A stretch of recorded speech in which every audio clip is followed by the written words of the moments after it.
सुप्रभात। महात्मा रामचंद्र जी महाराज,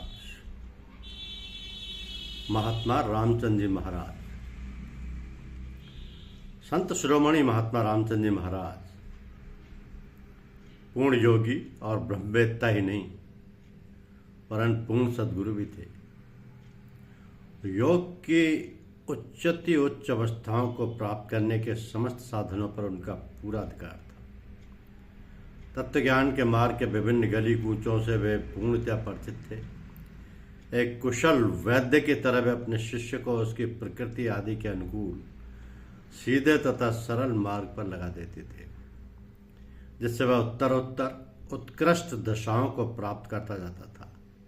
इतना ही नहीं, वे प्रभु के विशेष प्रतिभाशाली भक्त भी थे।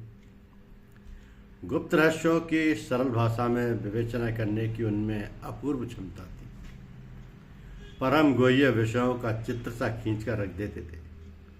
उनका वर्ण विषय आलोचना की सीमा से परे है, क्योंकि वह केवल अनुभव गम्य है। अनुभवहीन कोरा आलोचक भटक कर अपना विनाश कर लेगा। विषय गंभीर है, अतएव अच्छी तरह समझने के लिए कई बार पढ़ने की आवश्यकता है।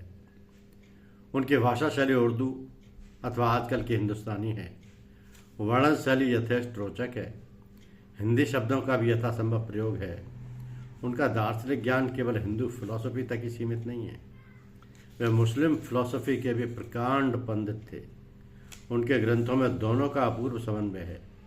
ब्रह्म विद्या के विभिन्न रत्नों को किसने कैसे संजोया है, इसकी झांकी दिखाने का श्रेय भी महात्मा जी को प्राप्त है। पर धर्मावलंबी महात्माओं को जिस आदर के साथ उन्होंने स्मरण किया है, वह उन्हीं के अनुरूप है। मुसलमान संतों द्वारा किए गए अनुसंधानों व संशोधनों पर उन्होंने स्वयं अनुभव किया, उनको अपनाया और उनकी भूरी भूरी प्रशंसा की। संतों का हृदय ऐसे ही उदार और विशाल होता है। ठीक भी है, ब्रह्म विद्या किसी जाति विशेष की बपौती नहीं है। महात्मा जी की चक्र विद्या विषयक रचनाओं के लिए एक प्रकार की भूमिका है। इसी कारण सबसे पहले इसको ही प्रकाशित किया गया। तत्व प्रबोधिनी उनकी एक प्रमुख पुस्तक है। धन्यवाद।